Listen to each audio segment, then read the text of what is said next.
Welcome back, everyone, to episode 42 of the Minot Business Podcast, presented by Bennett Creative Media. I'm your host, Easton Bennett, and on the show today, two guests, as you guys can see, Jonah Lantto and Dawn Palumbo. How are you guys? Hi. I'm awesome. Jonah? I'm here with Dawn Palumbo. I'm well. So yeah, anytime I'm with Dawn Palumbo, I'm having a good time. Hey, and the lovely part about it is second time on the show. Do you feel honored to be the first person to ever be on this show twice? Am I the first two-time guest? Yep. Can we fist bump that? Oh, we can That's fist awesome. bump that for sure. I'm here for it. We'll have to do like an explosion in the middle of the screen right there. But yeah, first two-time guest. We had to, Dawn had to drag you along. I tried to get just Dawn, but she's like, oh, I got to have Jonah too. I'm sorry. When have I ever said that? Nice try. I was like, well, Jonah's already been on the show, so he can't do it again. And then he's like, oh, you're just going to have to make an exception. So. Wow. Thanks, well, Dawn. I wasn't even part of that conversation. I like how you guys just did that. This is a little tire pump there. So I wanted to thank you. Get in there. So Dawn Tag Along Palumbo, that's what we call her in the business. That's her nickname. No, that's not what we call me. That's what Jonah says? That's anytime he can give me an extra nickname, it's just part of our lovely. Yeah. That's at least nickname 127 that you've received from me. Oh yeah.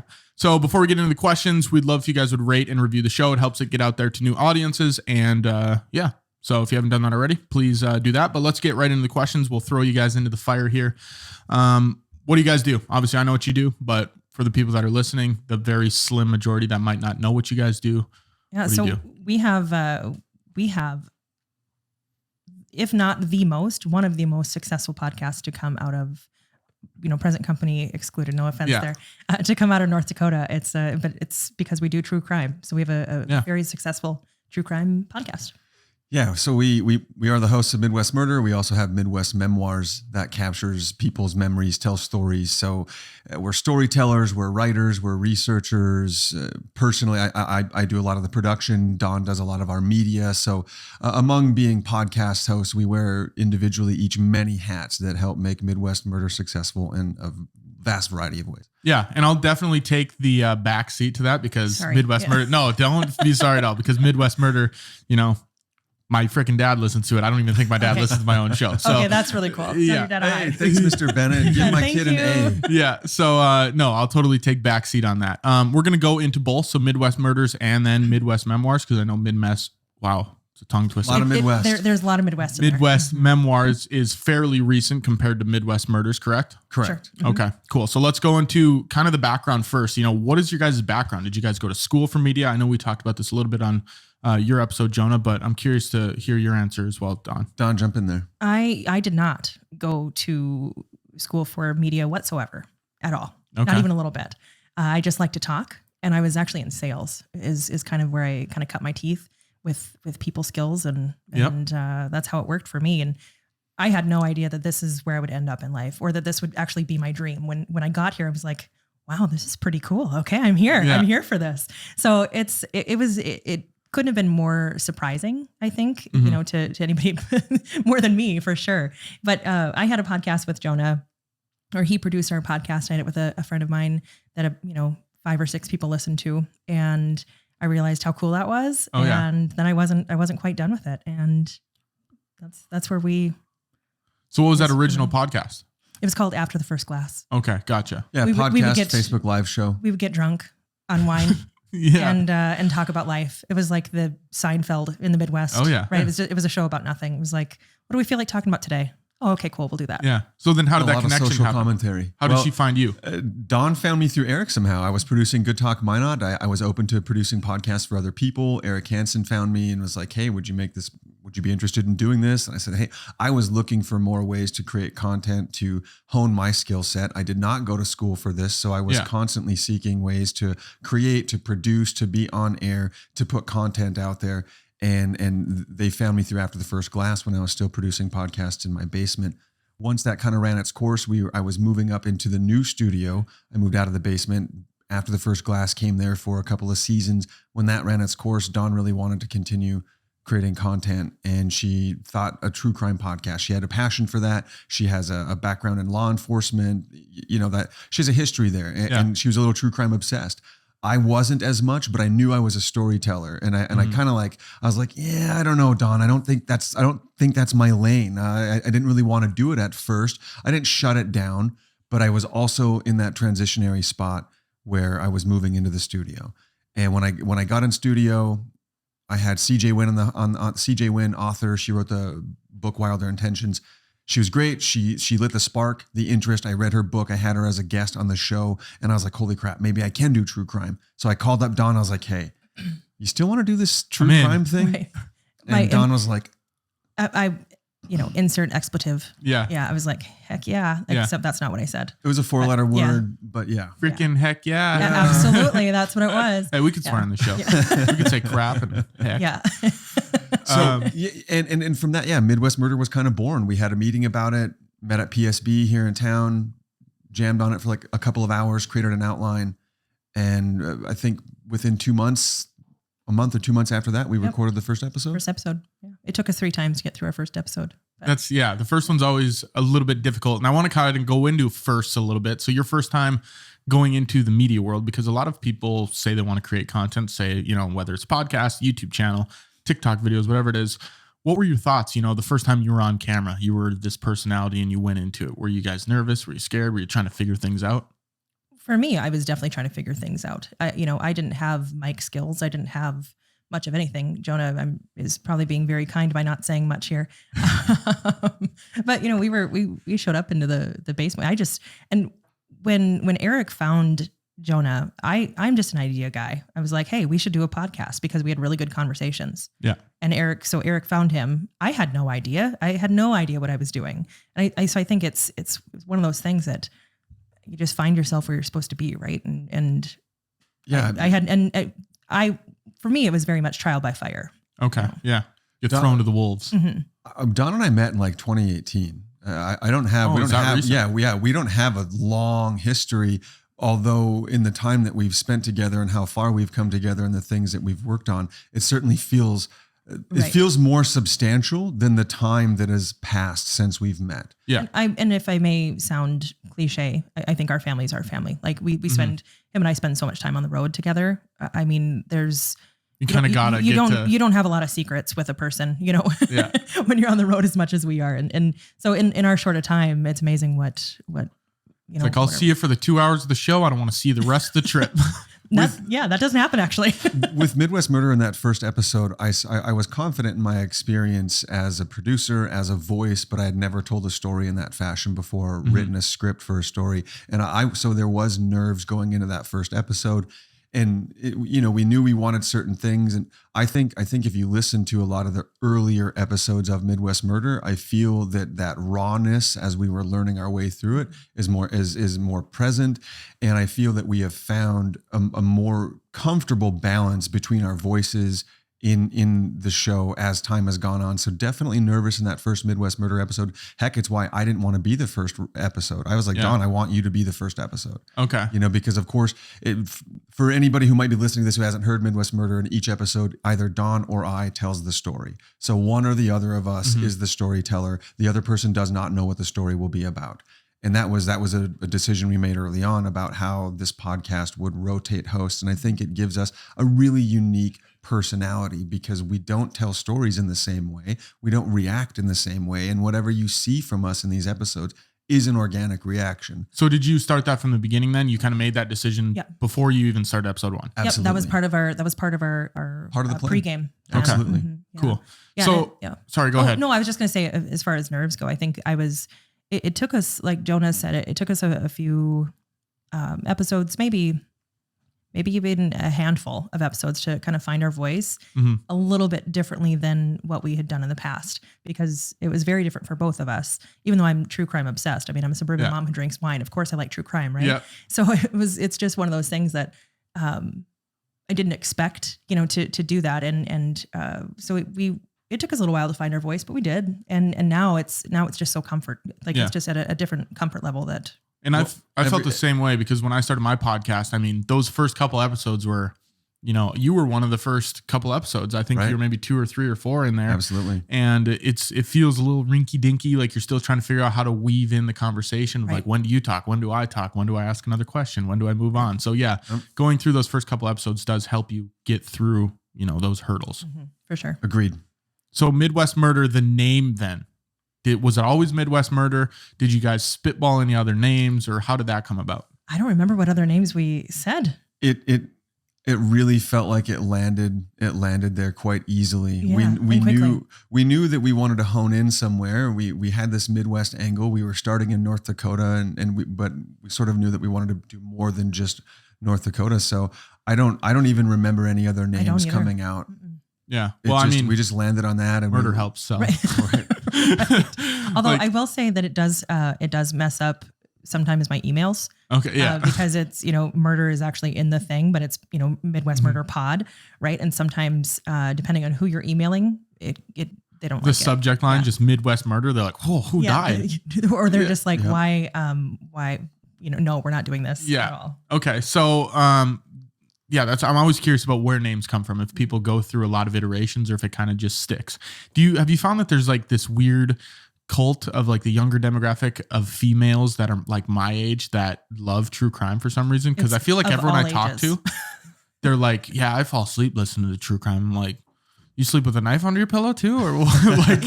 But I'm of the same. I think it's not just younger females. Yes, Okay. As far as demographics go, I was actually just looking at this on Instagram.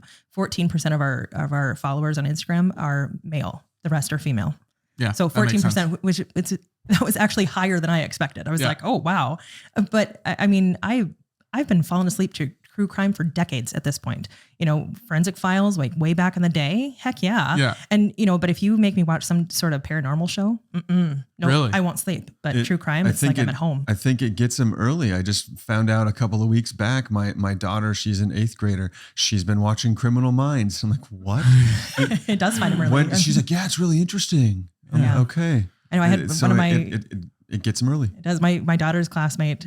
She's 10. When he comes up and he's like, "Hey, I really like your show," and I was like, "Oh gosh, does your mom let you?" Yeah. Like, okay, turn it off when it gets turn it off when it gets uncomfortable. Okay. Yeah. Well, and that's the thing. Like, I'm not true crime. Like, Midwest Murder is the only true crime podcast I listen to. I know there's other ones like Crime Junkie and something else that people, and I've never really got into those. And obviously I latch onto your guys because it's local and I know you guys. But yeah, it's almost like a cult. Like, people like true crime. I sleep to it. I listen to it all the time on road trips. And now my parents are involved in that. They're like, oh yeah, we listened to 6 episodes on the way to wherever. Well, there's there's a crime con, it's really okay. Yeah. So it's a big deal, it's super cool. One of our fans actually took a picture. They're wearing our shirt at Crime Con. I was like, oh my gosh, that's us. We're there. Cool. Repping Midwest Murder at Crime Con in Vegas. Yeah, I think that's where it was. It really cool. And to watch Midwest Murder evolve, we never, in our outline, we didn't know that we were going to do live shows and start recording them live. And that was a bit of a natural development. Now, I previously enjoyed the idea of, it would be cool to do a live podcast. Mm-hmm. I never knew if it would be Midwest Murder. In fact, I did do live podcasts early on at a MagicCon. I did quite a few live podcasts. It was really fun. It was cool. And I knew I wanted to bring that forward somehow in some way. Okay. I didn't know it would be Midwest Murder. And of course, I don't think either of us could have predicted the response. No. And I guess what Midwest Murder Live has become, it's become quite the experience. And I mean, here we are. A little over 2 years since the first live show we did in Minot for like 48 people at Off the Vine. Yeah. And now we did the Carnegie Center a couple of weeks ago here in Minot for 200 people. Right. Which is awesome. Right. It is. Thank you very much, man. Thank We've worked hard for it, and we've worked hard to make the live experience something that's really fun and enjoyable and a little bit more than what the episode is. People get to name the episodes of Midwest Murder. Again, that's something that just happened over time. We weren't always doing that. I would say that was probably born out of, I don't want to say laziness. I don't really like the word, but maybe we don't want to name this one. Maybe exhaustion. Yeah. I'm like, oh, this sucks. I don't really want to name this one. Like this, it's because it's a pressure when you're trying to come up with a name that works. It's like, oh, and it kind of matters because it's got to be a hook. What's going to draw people in. Right. And then people started naming our episodes. There was one episode, it was like 2 episodes ago, where it was, if plan B doesn't work, just get pluckered. I could have never come up with that. Like, that was awesome. Right. So it's, and you're putting all the audience's minds together. So you get something that you maybe never think of. Agreed. 100%. Yeah. And again, and it happened so organically. We were in Grand Forks at Half Brothers Brewing, and I always liked teasing the audience with what the episode title was. I was like, oh, because people always, oh, what's the murder? What's the story going to be tonight? We don't tell. We don't share where it's going to be from. And I told the audience, I said, hey, you know what? I was like, Dawn and I, we usually have a beer pre-show and stuff. And I was loose. And I said, I'm going to give everybody in the audience here a really cool opportunity. Yeah. I actually don't have a title for tonight's episode, and I want you guys to name it. So that's where it came from. That's where it came from. Yeah. And that was like episode 35, right? I think, somewhere in there, 36. We were deep into it at that point, and went through 34 episodes. And you're like, we're done naming these. Fuck this. I mean, I've still named a few since. There have been a few. I think there have been a few times where I felt like I thought of one that was really good, and nobody came up with one that I thought was better. Yeah. But for the most part, now they're named by people in the audience. Yeah, that's super cool. So I want to go into a little bit about the live shows, some more of that. So you touched on it a little bit, but what was the idea? What was the thought process of like, hey, maybe let's just try to do a live show, that first show at Off the Vine? So Jonah had mentioned that before, how he wanted to do a live show. And a friend of mine who was the manager at Off the Vine at the time, she's like, hey, would you guys ever want to do one live? And it's like, sure. Yeah. I don't know. Yeah, I guess. Yeah, that sounds good. So I messaged him. I was like, do we want to do this? He's like, heck yeah. Except it probably wasn't heck yeah either. Yeah. and so we booked it. And it was, of course, right at I wouldn't say in the middle of COVID, but kind of somewhat. So were you nervous? It was right before COVID was hitting, wasn't it? Because it was like a January show, January 2020, wasn't it? They were still at reduced capacity. Yeah, it was reduced capacity. Yeah. Either way. And yeah, it was 21. No, because it was 21. Sorry, 21. January 21. Mm-hmm. Okay. Was that first live show at Off the Vine? Yep. So then were you guys nervous going into it, being like, well, we can't really redo this if we mess up? Like, people are here watching a lot. Well, I think we knew we could redo it. But I think for me, it was the biggest thing is I'm always worried about being Bobby Brady, and having you're way too young to know. I don't even know. Explain it like a Bobby Brady is. Like a Bobby Brady party where like no people show up. That's like, I don't know. It's maybe part of my imposter syndrome. I have no idea. But I'm going to add it to my lexicon now. Of words. You're welcome. Yeah. It might be Peter. You might want to research that. But anyway. Always fact check. Yeah. Nobody shows up. Nobody shows up. That's what I was worried about. That's what I was most nervous about. And I am an awkward individual. And so then you throw me, you agreed way too fast there. Yeah, you are. So if you guys don't know that, confirmed. It is confirmed. For me, that's where my jitters were coming from. Hard agree. Okay. Yeah. It was more so like, I get how you could be like, I'm awkward like that. And so, but it sounded like, kidding. No, you're really awkward, honestly. No, it is true. Like when people meet me, they're like, wow, you really are that awkward. Okay, cool. But that's, for me, those were the things. Like, not so much the episode part. It was more just being in front of people, if they showed up, those types of things. Like, anytime you're planning something. But that's, I can't speak for Jonah. And when the idea came out there, hey, let's do it live, we always felt like, what can we do that's a little more than just the two of us recording? And so there's just a few, I like how many things have happened organically with Midwest Murder. And I feel that perhaps it's maybe one of those signs that you're doing the right thing. That's how I feel about it, for sure. You cannot plan every aspect, right? And not to mean that, when something goes wrong, you have to be able to pivot. I mean that you have to be able to identify not just those moments where things are struggling and you have to come up with a better idea, but those opportunistic moments when something special and cool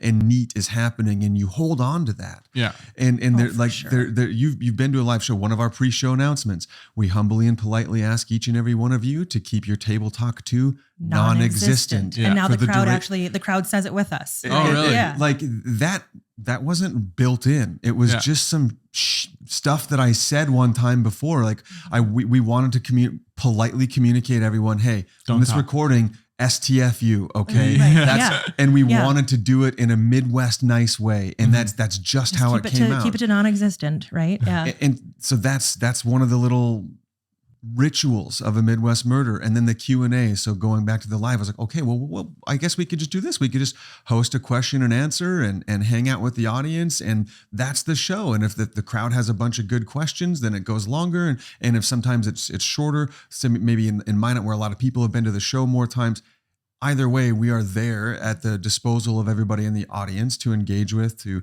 ask questions. And so that kind of tailored that live experience. So did you want to bring something new to the live experience instead of like, I can obviously go listen to it on Spotify, but were you thinking live show? You're like, how can I add something to this for sure. audience? I mean, people are spending their money to come see us. Yeah. You can go listen to it anywhere podcasts are found. Midwest Murder in the description below.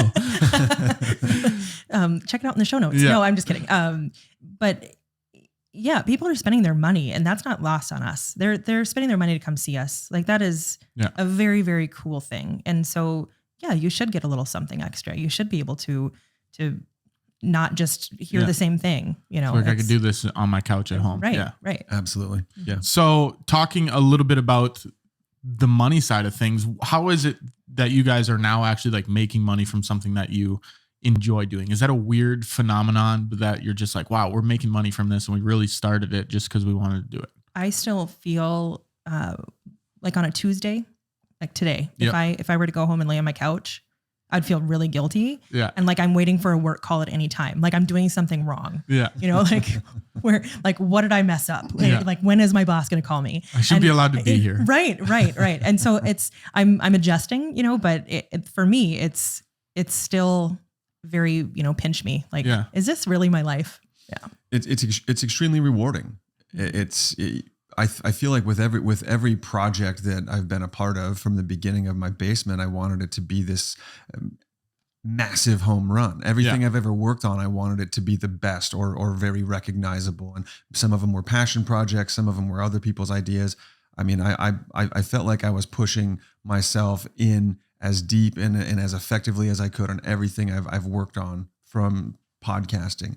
So to have achieved a point where not only something that I'm working on is getting the recognition, but also the financial reward. So it's doubly rewarding and it's very humbling. Yeah. And it is so cool. And it's why we'll keep working so hard on it and treat it as with respect as well as everybody who comes out for it. Sure. No, it's a remarkable feeling. It's weird when something clicks. Like there's a moment when it's like, wow, this is like, cause in the beginning you're like, man, we just keep doing this. Like, is it worth it? Not that saying that you guys had those thoughts, but I'm sure people do.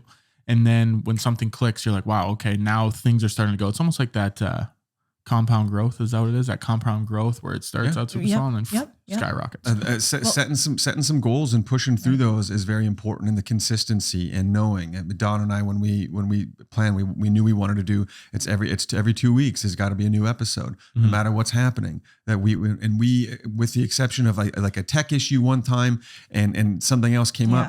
I had some health issues that made us skip one. Skip one by like only a week though. So for 2.5 years. Whether there was a paycheck on the other side of a podcast release, air quotes, we've maintained that release, and that's the research, that's the production, and now even that's the planning and coordination and effort it takes to dial in a tour. We've got several tours with Midwest Murder. We're hitting new states this year, new cities that we've never been to before, recording in new places. The audiences are getting bigger and more. I mean, it's wild and it's humbling, and we've worked really hard for it. For sure. Do you think it adds into your personal life almost the discipline of, because now you have to do it every 2 weeks? Obviously I have this podcast comes out weekly, another podcast that comes out weekly. It adds discipline of like, hey, we have to do this no matter what. I don't care if something comes up, you record it at a different time, but it's got to come out this day at this time every single week. Yes. Yeah, it has to be consistent. It absolutely has to be. It is so important. So important. And I feel, if all of a sudden, people look forward to Midwest Murder Monday, and it is, again, it's an honor that somebody's I can't wait for my Midwest Murder Monday. Yeah. I know what it feels like to get excited about the stuff that I'm excited for. And if I showed up, imagine HBO viewers on Sunday night, all of a sudden The Last of Us isn't there. Like people would be going batshit as hell. And and I'm not saying we've got people ranting and raving that would go crazy about that for us. No, but people ask questions. If it were right, if suddenly it wasn't there, and so it's super important to maintain that, and discipline for sure. And I think for me, up until October of last year, so October 2022, I was juggling a full-time job still. Yeah, and so now that now more than ever, it's like, okay, you can dive in a little bit more and kind of drill down a little bit. And like, okay, well, we can do media posts. This. I just went through a social media class, all those things that I couldn't have done before. And it's hopefully to help make us better. Yeah. And so those disciplines are even, I think, more important now, even though I was juggling a full-time job and single mom and all that stuff before. Yeah. So it was very, I don't know, it's still very weird. Well, it shows how much we're learning along the way. Sure. I mean, I know I've become a better producer just in the 2 years plus that we've been doing Midwest Murder. I know for sure. I've learned different tricks, different tips, things that make our audio better. And I know how to plug a mixer in now. Yeah, there you go. And I know how to make your guys' mic sound worse than mine do, so I sound better. Got the magic. Exactly. We're going to get into a few more questions, but first let's hear from this week's sponsor, Midco. There's no time for downtime in our fast-paced business world, so why settle for anything less than ultra-smooth, ultra-reliable business technology backed by a team of dedicated industry professionals? Midco Business Services are here to work around the clock with built-in redundancy to provide the ultimate peace of mind while you run your business. Start with a free consultation to explore our adjustable service plans at midco.com/business. I've been a Midco user ever since I started my business, ever since I purchased my house and used the home studio that I have. Never had a problem with it. So if you guys are looking to check out some of their services, go to midco.com/business. All right, let's get back into the questions a little bit here. So at what point did you fart? Wow. A lot in the car on the road trip. So. Yeah. I mean, it depends. Like we do share a hotel room sometimes, so it's, yeah. At what point did you start to see a little bit? Wow. Sorry. Let's just start this from the top. I'm still giggling about farting because I'm a child. All right. Farts are funny. Farts are so funny. It is what it is. I love fart jokes. All right. So at what point did you start to see success with the Midwest Murder Podcast in your guys' own minds, I guess you could say? So that compound growth. Almost instantly, when I think we realized we were onto something when you looked at the downloads that first week. Yeah. Checking out the downloads after the first week and just getting into deep triple digits, bordering into the 1,000 after the first week. It's like, okay, wow, this is pretty exciting. People were pretty hyped up for this. And so that was an early dose of success. I felt, early on, people don't, people don't always realize the varying degrees of success of a podcast. Right. You see the most iconic, the big names, and you know what they're getting. Oh man, they're getting 50,000 downloads or 500,000, like all these big numbers. But really, as a podcast, to hit 100 downloads in your opening week is actually a really big deal, or more. So there are so many podcasts out there. Many podcasts will only see a few dozen downloads in their first couple of weeks. Mm-hmm. So, and I've been in the game long enough to know the difference, right? Having made podcasts for 6 years at that point. So early on, when we were hitting triple digits, you hit 1,000 early. It just felt like something was clicking with people. And so that was that early dose of excitement for sure. And I think there's been other phases. Oh, for sure. There's always another successful level. feelings and of signs that we've seen in more levels. But like boom, we're starting the live shows now. This feels different than when we got 1,000 downloads. For sure. Absolutely. Yeah. Absolutely. And selling those out, right? We've sold out every local show except maybe one. And that was a private event, I think. Right. Yeah. So I think, and then for me, part of it, like another phase of that, I was in the grocery store and this woman, I had no idea who she was. My daughter's there. And that was when my daughter thought I was cool. I was like, oh, wow. Okay. This is another level of success. This is kind of cool. Yeah. And the lady's like, can I give you a hug? And I was like, sure, man. We hug in this family. Like, absolutely. Like, how do you know me? Are you like a cousin? They're like, no, the show. You're like, I do that show. Yeah. That's right. Yeah. It was. And then, just recently my friend was in South Dakota and she was wearing a Midwest Murder shirt and nobody, she doesn't, we don't know this other person. And she's like, Midwest Murder, I love that show. And she's like, oh, that's my best friend. Yeah. She's like, ride coattails, the tag along friend, right? As Jonah would say. So I think there's always, there's always little levels of it, and even still sometimes where you don't quite realize how successful it is, as far as the recognition part of it goes. That's interesting because I went to the bank, Gate City up there on South Hill, and I walked in and the teller was like, hey, you have that podcast, right? And I was like, yeah. Yes. I was like, well, I got two. I don't know which one you're watching, but it's definitely going to be a different interaction depending on what you're watching.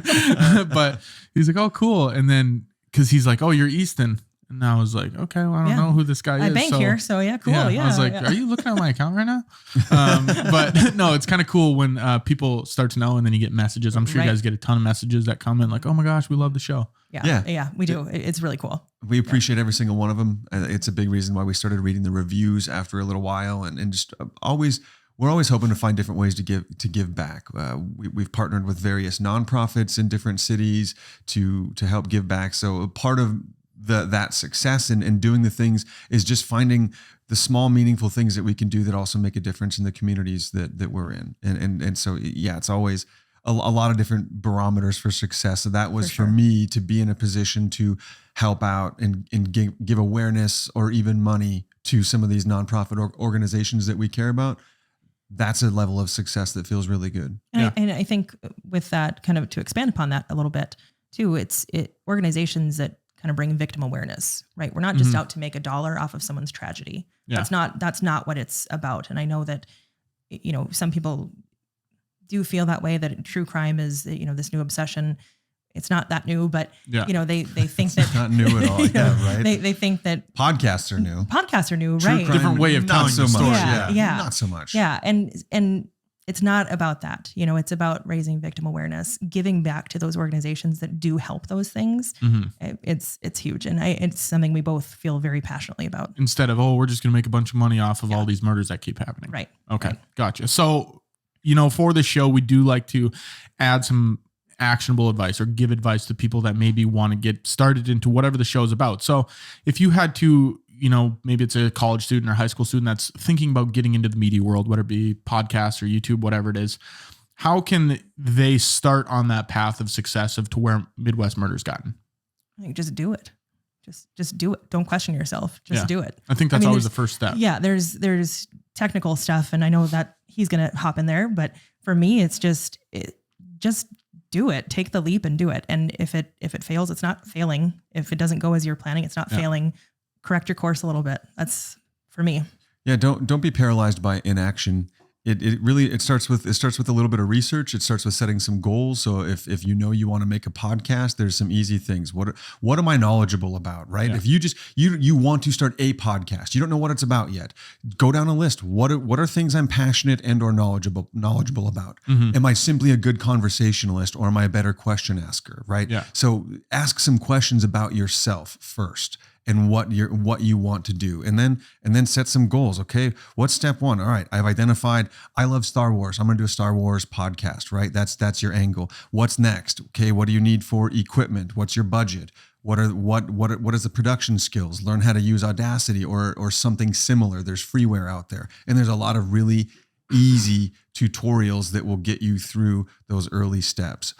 I think that having some good audio quality is important, but I think with anything, podcast, that's very, very podcast specific, but with any goal or with anything that you want to do in life, it really starts with knowing what you want to do, identifying the steps that it takes, and then setting some small goals. I think so often we see people who have achieved the level of success that we want, and we see them towards the end of that journey. They're on the other side. They're on the other side of hardship, and it's hard to recognize all of the difficulty in people the think it's zigging an overnight success. Yeah, no, it ain't. This shit ain't easy. No, it's not easy, and there's times of struggle, and there's times where you feel like you might be failing, and you got to know that the only failure is in not trying. The only failure is in not putting forth the effort to do the things that you want to do. That's the failure. The failure isn't like, well, I tried this thing and 7 people showed up. The failure would have been trying nothing. Yeah. It's not because only 7 people showed up. 7 people showed up to support you. Right. That's a win. Maybe there's 20 next time. Yeah. Right. And so with us, we set early goals. How many people do we want to come to a live show? 50 people. And that's still our benchmark. If we're going into a brand new market, man, if we can get 50 people in a city that we've never been to pay spend their time and their money to come see us, that's a big goal. That's a big deal. For a lot of people, 50 people doesn't sound like much. And it looks different, especially online versus I have this conversation about views and listens all the time online. If you have 50 people listen to a podcast or watch your video, think about 50 people in a room.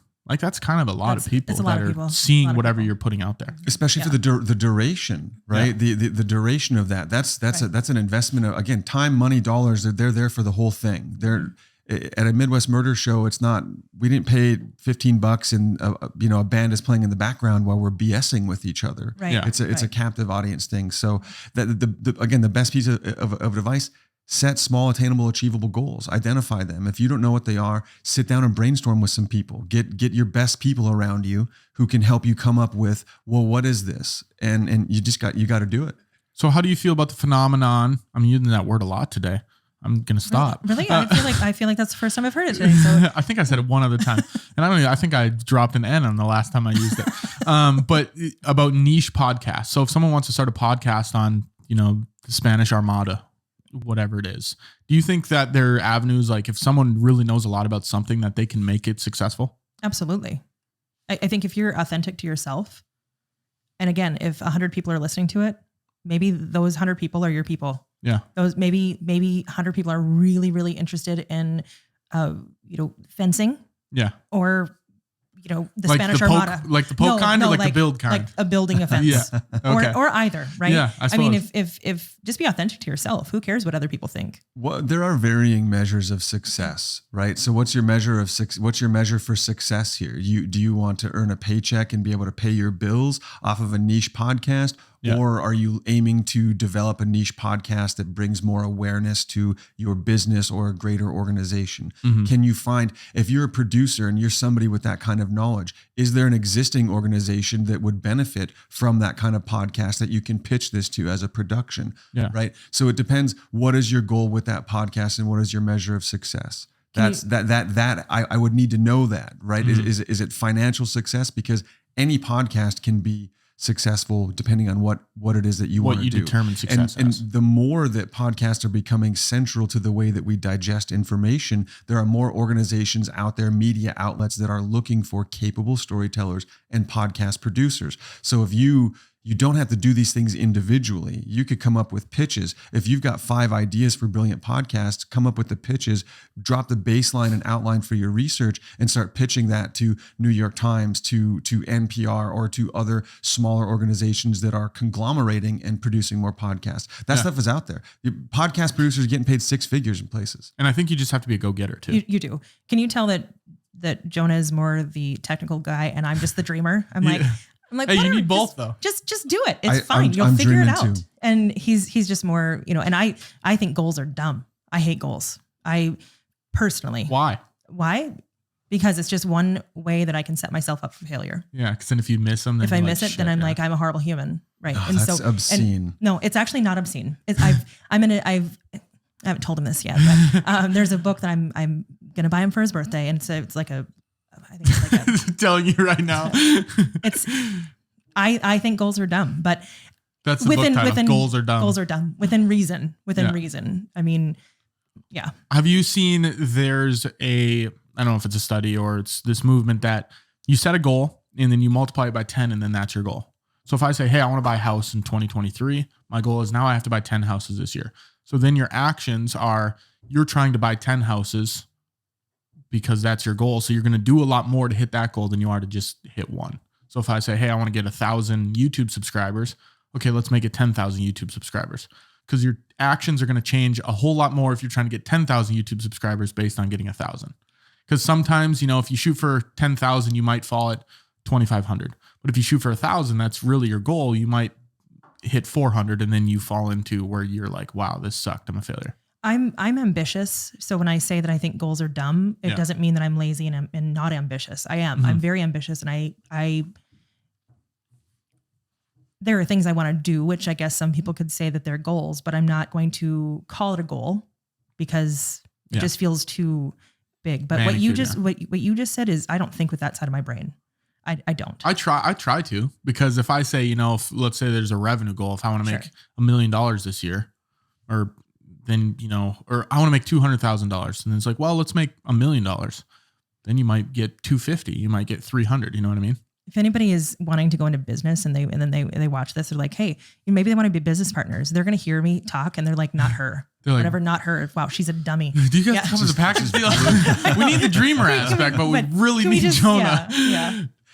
Look, I think I always layer my goals, man. I've got the small attainable, I've got mid-length, and I've got that stretch goal, and I'm always pushing for the stretch goal. That's the dream. That's the one that I want. And so, I think that there is a helpful mindset that can influence your decisions to work harder, to I think, again, to expand more. And coming back to something I said earlier, you really have to be able to identify the moments you can capitalize on. Yeah. And it's not when things aren't working, it's when things are going really good. Right.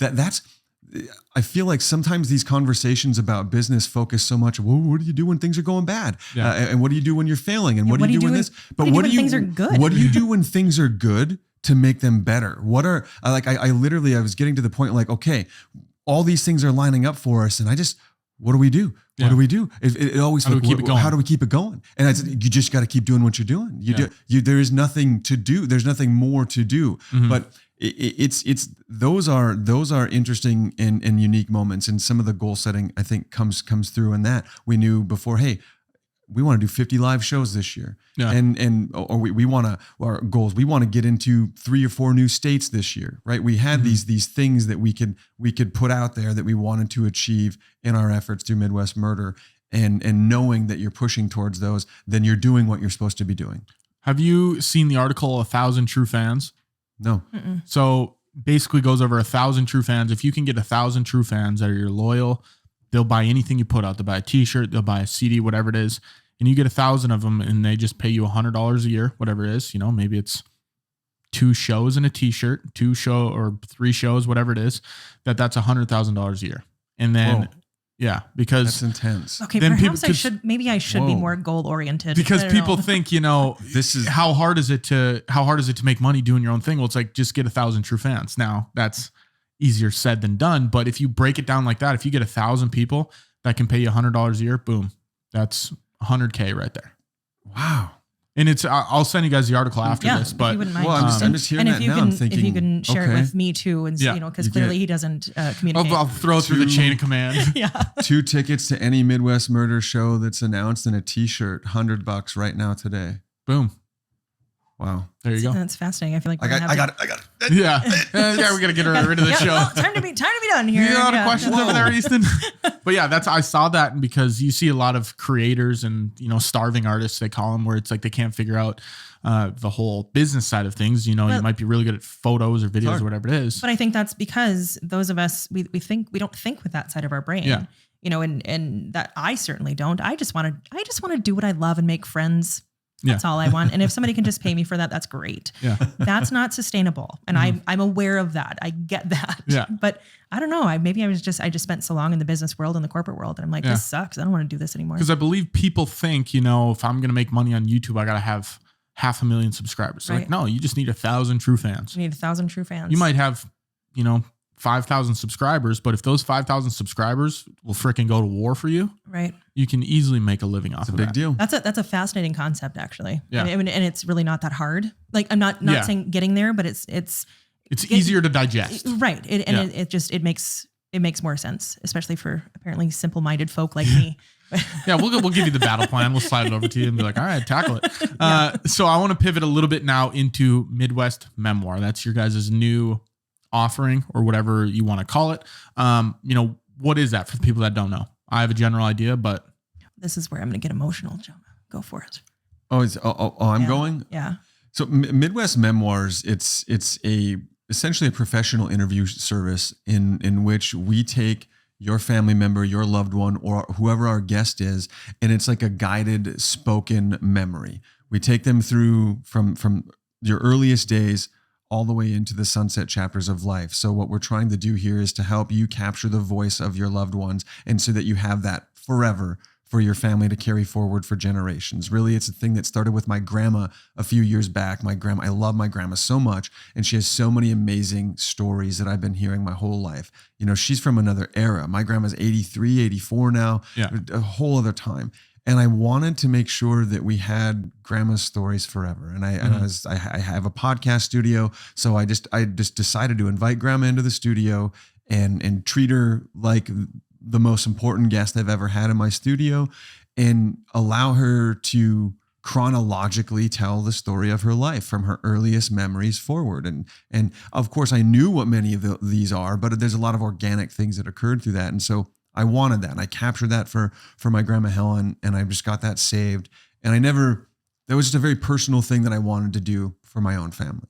I never really considered what the value of that might be side of it to others. This was a couple of years ago that I did this with my grandma, 2-3 years ago.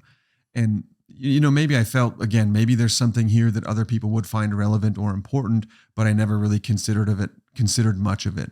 And then last year, Dawn was really looking at, she wanted to go full Midwest Murder full time, and maybe something else, something that Midwest Murder maybe wasn't enough quite to fully sustain everything. Yeah. And I was like, well, maybe this would be valuable. Here's this thing I did with my grandma. Maybe this would be valuable to other people. The idea that your loved one can be in their voice, can tell their story, can be made to feel as though they're important, so that their great grandkids that they'll never meet will know their lineage and what their great grandma went through, and any of that, like the funny stories. And for me, when he pitched this idea, I was so into it, because personally speaking, I don't have memories from my childhood. I don't have pictures. I don't have those things. Mm-hmm. And because of my childhood, I don't have a lot of memories of my grandma or a lot of information like that. Right. Yeah. So I'm a little bit more of a sucker for it, where I'm like, heck yeah, let's do this so that somebody else can have it. So I can leave that for my family. So my dad can, my kids can hear my dad tell stories. Yep. And, because that's one of my favorite things to do. When my dad comes to visit, he just tells me stories, whether I've heard them before or not. Mm-hmm. I love them. And so to be able to offer that for people, we've all bought those books, the memory books, right? Where they're the family books, it's, you have to write the question out, or you have to answer the question, and it's all writing. Yep. They're great if you do them, but if you don't do them, it's hard to do. Right? But we would all give anything to hear the voice of someone that we love. Oh yeah. One more time. And even to hear stories, that even adds a little bit more. You might have a voicemail saved on your phone, but to hear the story in their voice, that gave me chills. I had someone shake my hand and say how remarkable they thought what we're doing with Midwest Memoirs is, and excuse me, and he just said, "I've got a voicemail from my dad that I listen to almost every day. Yeah. And he's been gone for 2 years now, and I've got that, and that's all I've got. That's the only thing I've got of my dad's voice." So if you had something that was 2, 3, 4 hours, right? Yeah, right. It's special, and you might learn things about your loved one that you've never heard before. And again, we do a lot of research to prepare our guests, to prepare ourselves, so that we can kind of guide that story along. The idea is that it'll be chronological, kind of starting with some of the earliest memories and then working forward all the way through life. But there's a lot of great reflections that come up, and surprises, and you get the stories and the familiarity that but you'll hear more than you expected as well. Yeah. It's really special. So because what does the pre-production process look like for that then? Are you giving them a questionnaire of like, hey? Yeah, we give the contact person a questionnaire, and then we also have another questionnaire, like just a super quick 5-minute survey, if you will, and that they can share with anybody, any of the other family members, anything like that. And then we compile all of that information and whatever research we can't, if we need to fill any holes in, then we'll contact them. The person that we're interviewing, our guest, is never going in blind. It's not a surprise, We're throwing you into this. Right. They're like, apparently my mom said I had to come do this interview. My brother said I'm doing this interview. And also talking to a mic and wear headphones, and, no, we would never do that. So they're aware of it. And, they kind of know what we might talk about, or we give them a lead in and anything like that. But it's a powerful experience. I'm not, if you've listened to Midwest Murder, you know that I'm not typically the emotional one. And I cry. and I'm a crier. And Jonah is able to show that a little bit more, which I envy. It's very cool. doing this has completely changed me. And it sounds so cliche, but I swear, I mean, I cried 3 times with the same person. And then, this one fella, he shared a story about when he was a paratrooper, and there was an accident with someone that he knew that they just had a baby. Yeah. And it ended poorly. And I'm tearing up, and I was like, oh my gosh, and so to hear one comes into the world and another one goes out. Yes, that's what he said. So while this paratrooper's baby was being born, he was jumping out of a plane and didn't make it. Yeah.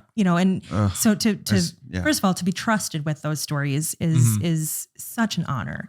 And then to hear these stories, it just shows you more of humanity. And I can tend to put up a wall, I think, and not that I don't need to talk about my own personal experience, but just to show how impactful it is, and I'm not even a family member, so to hear those it's really, really cool. I get emotional with it. Cause I look at it as I have an uncle that's got he's had a crazy life. The stories he tells, like me and my dad, we just like sitting, by the fire, just listening to the stories he tells. And they're stories that only he can tell. And they're exactly the same every single time. It's crazy. You might be able to tell a story. He's not lying. Right. And even if he was, it's a good story. Yeah. But you might not be able to tell the story in the same way. Yeah. Right. And it's just, you kind of lose that delivery. Yeah. And that's where the voice. It's the voice, man. It's getting it in their voice is the biggest thing. Their delivery. I think that a picture is worth 1,000 words, but I'd rather just hear that person give me the 1,000 words. I'd rather just hear the 1,000 words and look at the picture and wish I could hear the voice. Because that's how I'm wanting to, which this conversation is going to push me to actually maybe do this in the next couple of weeks. I want to film almost a documentary on my uncle. Sure. Or at least project. Have the interview side of it done. So if he ends up passing away, I can still do it after the fact. But these stories, like, they're written down in notes, obviously, like on paper and in phones and that kind of thing. But it's like, you gotta get this on video, like him just delivering them. Like, if I'm 65 one day, I want to be like, oh, what was his story? Right. But pivoting a little bit now, the 2 brands, do you guys kind of try to mesh them together at all, or how does that work? Are they totally, completely separate?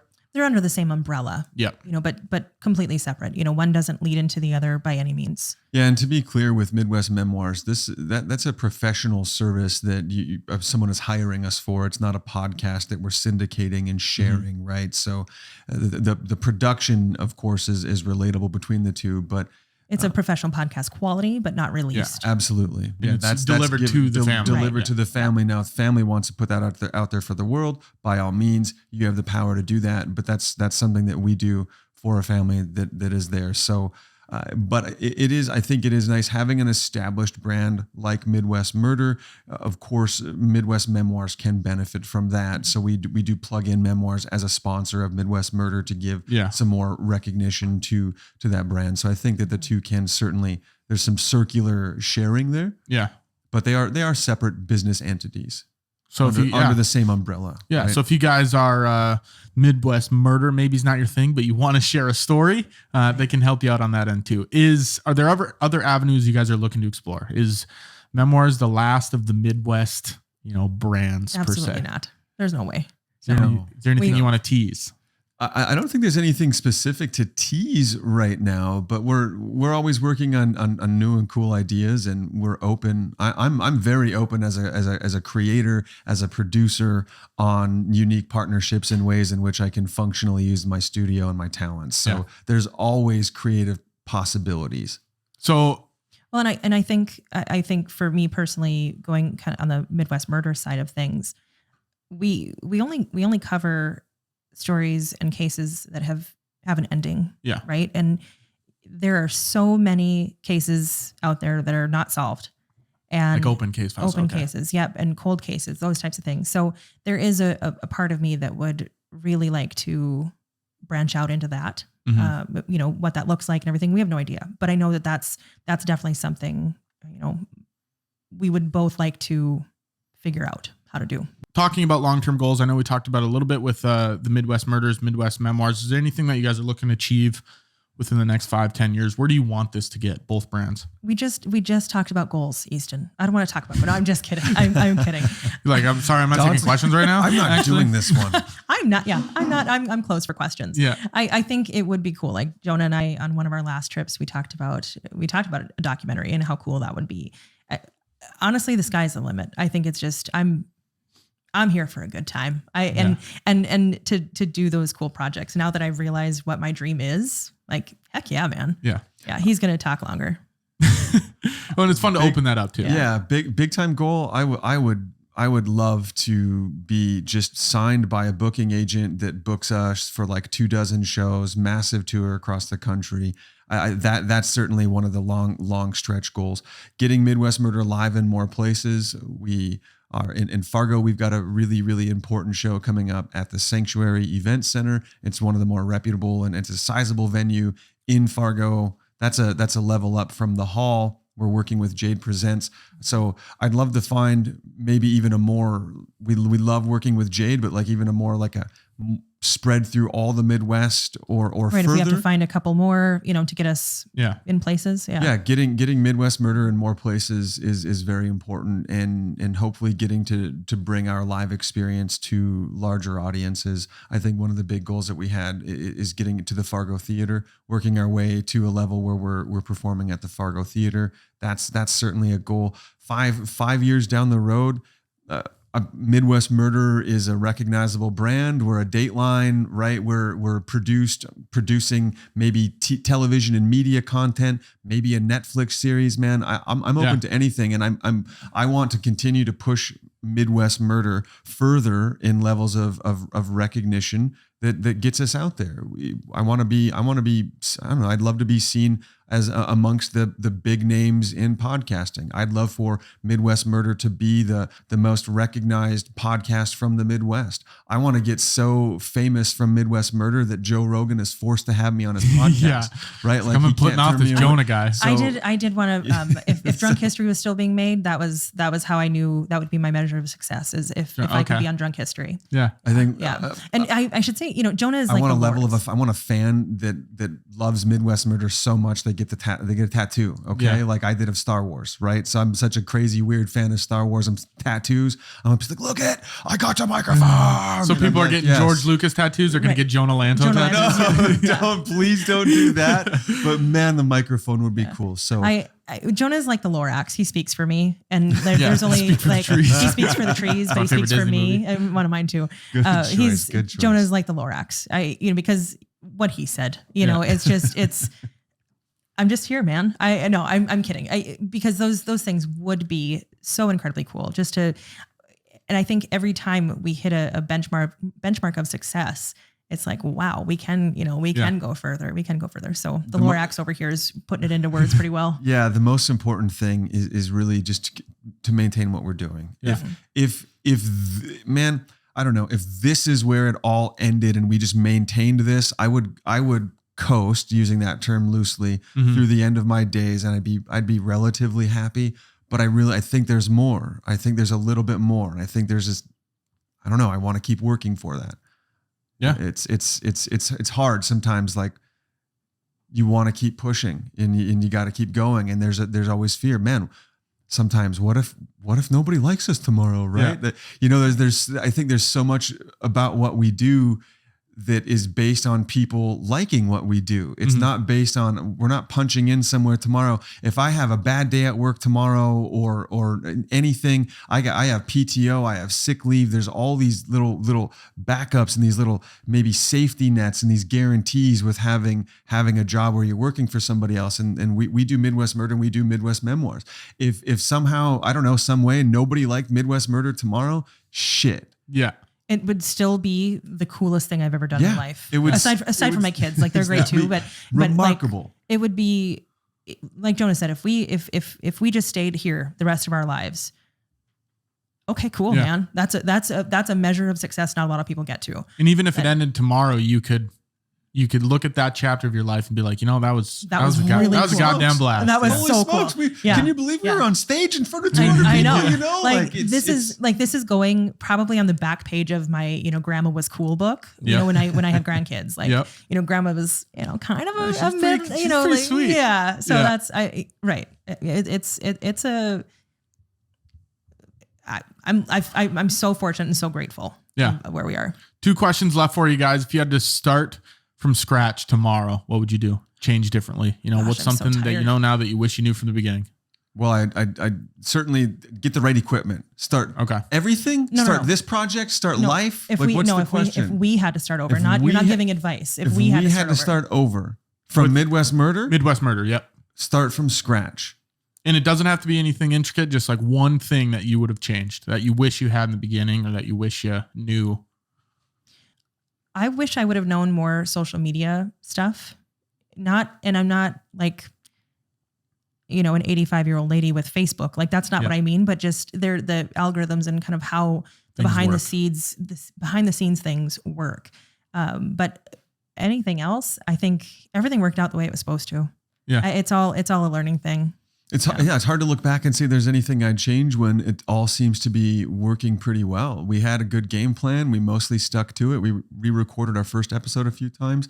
I think, man, we really executed the vision, and it's hard to say I'd change anything with Midwest Murder specifically. Yeah, if you want to talk about my life, talk about life, man, you don't have the time. Yeah. And we'll see you guys next week for 43, where Jonah and Dawn talk about their lives. About life. You're gonna have to change 3 dudes to 4 dudes and a chick. And we're gonna go. Yeah, exactly. Yeah. Cool. Well, that's all I got for you guys. Thank you very much for coming on the show. Thanks for having us. Easton. This is super cool, guys. I'll put all of these. All of your guys' links in the description below, my links, but don't worry about my links. Go check out theirs. If you haven't, for some weird reason, seen Midwest Murder, go check that out. And honestly, if you're looking to get some stories told, check out Midwest Memoirs. That is episode 42 of the Minot Business Podcast. We will see you guys next week for episode 43.